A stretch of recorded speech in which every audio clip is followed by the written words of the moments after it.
Kalau Bang Deddy gimana menilainya? Tadi Bang Wamen mengatakan bahwa lapangan pekerjaan banyak, begitu tektokan tadi sama Uni Irma ya. Tapi gini Bang, saya baru ini ya beberapa hari atau bulan yang lalu buka satu lowongan.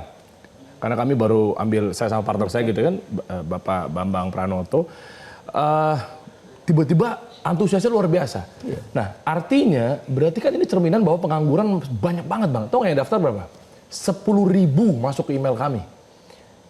Yang dibutuhkan berapa? 100 maksimal paling. Karena kita baru aja mengakuisisi gedung baru dan kantor baru, perusahaan baru, segala macam.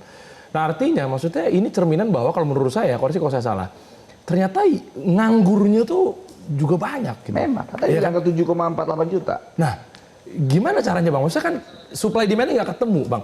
Sementara yang buka lowongan kan bukan kami aja gitu ya. Saya aja baru buka aja butuh maksimal 100, yang daftar di email kami ngeheng-ngeheng 10.000 dalam waktu sekian menit, jam gitu loh. Oke, ini supply demand-nya nggak ketemu. Nah, itu memang itu menjadi tantangan lah dan itu realita yang ada. Tapi hari ini dengan kolaborasi kita di lembaga kementerian, kita akan coba melakukan hal yang tadi itu menjadi tuntutan masyarakat. Makanya nanti ada proses rekrutmen untuk tenaga kerja baru ya, agar nanti setiap kementerian tidak lagi menutup dirinya terkait yang namanya KKN.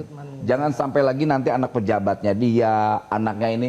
Kenapa angka pengangguran terus begitu banyak? Ya sebabkan salah satunya itu. Makanya nanti ya, jangan bayar, jangan KKN lagi, agar peluang masyarakat yang mencari kerja ini mendapatkannya haknya sama. Nah, caranya gimana agar memastikan nggak ada yang bayar, meritokrasi berjalan, nggak ada ordal dan kepentingan pribadi, itu gimana caranya memastikannya? Ya tugas kita Kementerian Tenaga Kerja gini. Nah makanya regulasinya diperkuat, diperkuat regulasinya, tidak regulasi ditutup-tutupin. Tapi masalah aturan ditutupin. Perusahaannya nggak ada Bang. Nah, gini. Kita kan mau buat undang-undang tenaga kerja yang baru. Di omnibus itu kan banyak sekali hal-hal yang memang bersayap-sayap, kemudian juga multitafsir. Kami di Komisi 9 sudah bikin panja untuk itu. Salah satu yang membuat tadi dibilang buka 100 tapi yang daftar buka 100 yang daftar 10.000. Masalahnya sekarang disparitas ya. Yang namanya gaji itu memang benar-benar menjadi masalah, Hensat. Contoh ya kayak di Cirebon misalnya dengan di Jawa Tengah kan dekat tuh cuman berapa jam. Tapi gajinya kan berbedanya jauh. Sehingga orang di Cirebon itu mau kerja orang di Jawa Tengah itu lebih suka dia mau kerjanya di Cirebon daripada di Jawa Tengah karena gajinya kecil. Sehingga di sini banyak peluangnya tapi yang daftar dikit. Oke, disparitas itu juga menjadi masalah besar. Tapi jangan dijawab dulu. Yang dijelaskan dulu, kita jeda dulu. Sesaat lagi Q&A masih akan kembali. Ya, kembali di Q&A masih bersama Wamenaker kita, Bang Noel. Bang Noel, sebelum kita mulai lagi nih, tadi udah panas ya, kita ademin dulu. Ada 2 foto yang nanti akan saya tampilkan. Dan ini love meter, silahkan dinilai 1 sampai 10 cintanya sebesar apa. Oke, foto yang pertama kita tunjukkan ke Bang Noel. 1 sampai 10 seberapa besar cintanya? Mana? Oke, nah 1 sampai 10. Wah ini 10 cinta gue sama dia. Wih. Presiden gue nih. Presiden. Iya Tapi dong. Bang Noel waktu jadi Wamenakar itu dipilih Pak Prabowo atau ada rekomendasi dari Pak Jokowi kan ini kan Joman kan? Kok apa urusan dengan Jokowi? Gue pendukung Prabowo. Oh iya, maksudnya tuh dipilih atau seperti apa sih awalnya? Ya jadi pasti Wamenakar? beliau kan punya ini tersendiri standar sendiri ya dalam memilih orang. Menurut Bang Noel sendiri apa kelebihan dari Bang Noel yang membuat Pak Prabowo itu memilih Bang Noel?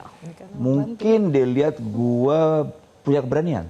Punya keberanian. Pernah ditegur nggak sih sama Pak Prabowo dengan gaya komunikasi dan pola tingkah Bang Noel itu pernah ditegur nggak? Pola tingkah. Gue kalau bilang ditegur, gue sering ditegur. Oh gitu ya. Oke. Sama kayak kakak gue nih. Kakak gue negur terus nih, gak ada bosen-bosennya. Tapi kan dia tahu gue niatnya baik. Kayak Pak Prabowo presiden kita ini kan ekspresif juga. Kalau orang tidak mampu menerjemahkan apa yang dia sampaikan, orang kan nyinyir. Gitu. Makanya kakak gue nih ngerti banget, ngerti adiknya banget lah. Oke. Gitu loh. Tadi foto pertama, foto kedua. 10 tadi ya untuk Pak Prabowo. Foto kedua. Nah ini 1 sampai 10. 10 karena dia pahlawan buruh. Pahlawan buruh. Oke, tepuk tangan dulu. Silahkan mungkin Kak Irma, singkat saja pertanyaan tentang adiknya ini, Bang Noel. Atau ada hal-hal yang mungkin kita tidak ketahui di balik layar, di balik sosok ini? Noel ini udah bagus, udah perform lah ya. Cuman harus lebih menjaga inilah sikap lah ya. Kayak tadi tuh lo ngomong soal diskotik. mau ke mau ke pariwisata, diskotik, nanti ditangkap orang beda. Oh, iya. Orang nggak semuanya suka sama lo. Betul, Ya, Kak. yang nggak suka sama lo tuh bikin lo tersungkur lo. Nah, Siap, makanya lebih hati-hati aja lah ngomongnya. Takut Kalau kerja udah tersungkur bagus nggak? dia. Bang, Kalau kerja dengan udah kata-kata nggak pernah terpikir dari kata-kata itu nanti bisa jadi bumerang, tersungkur dan jatuh dari jabatan gitu? Gue dilatih untuk tidak takut. Yang gue yang gue jaga itu keyakinan gue. Dari dulu gue selalu yang gue bela keyakinan gue. Nggak pernah gue terlalu khawatir dengan apa yang menjadi cibiran. Gue ini udah terbiasa dicibir orang. Ada Gue nggak? ini dibully oleh kekuasaan Orde Baru sudah di PKI-in. Dihajar oleh kekuasaan waktu pemerintahan Pak Jokowi udah diterorisin. Nah gue nggak tahu nih pemerintahan Pak Prabowo nih gue diapain. Ada nggak sih hal yang bikin Bang Noel itu menyesal dan tidak ingin mengulanginya sesuatu? Nggak ada yang gue sesalin sedikit pun. Sama sekali. Orang yang gue bela pikiran gue kok. Yang ditakutin juga nggak ada di dunia Nggak ini. ada. Ya gue takut lah Sama Tuhan. Pertama Tuhan, kedua sama orang-orang baik kayak kakak gue ini. Masa gue tidak hormat dengan orang-orang baik? Yang paling berpengaruh dalam hidup Bang Noel itu siapa? Ya pasti ibu gue. Ibu. Emang pesan ibu apa? Kalau ibu lihat Bang Noel sekarang gimana? Ya gue pasti, ya gimana ya, gue pasti nangis lah. Saat pada puncak kesuksesan gue, orang tua gue nggak di sebelah gue, ibu gue. Harapan ibu tentang Bang Noel tuh dulu seperti apa sih? Yang pasti gue harus menjadi anak yang baik.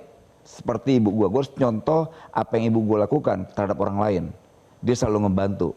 Dan alhamdulillah kemarin gue ke Kemayoran, ada seorang ibu bekas pedagang di Terminal 3 Bandara. Kemudian dia kerjaannya nolongin anak-anak TKI yang terbuang ya, bayi-bayi masih di umur 2 bulan ditolongin sampai ada 23. Lantas ketika anak-anak itu sudah besar dan ibu itu menua, dia kemudian sakit kakinya stroke, nggak ada yang nolong, dia nggak bisa berbuat apa-apa lagi. Selain dengan doanya, yang di kepala saya cuma satu, ini saya harus nolong ibu ini karena dia seperti orang tua saya. Saya nggak kenal sama sekali. Waktu pertama ibu itu nelpon saya curiga nih jangan-jangan ibu ini modus nih. Gitu, makanya saya nggak mau tolong. Pas saya lihat, ternyata itu benar realitanya. Orang ini nolong orang 23 anak-anak yang terbuang ya. Maaf banget, saya nggak ada maksud merendahkan perempuan. Dia habis dilahirkan, kemudian dibuang, ditinggalkan di bandara. Diambil sampai 23. Saya ngebayang buset, 1 atau 2 anaknya bisa ngamuk-ngamuk kali gue nih. Tapi ibu ini sabar.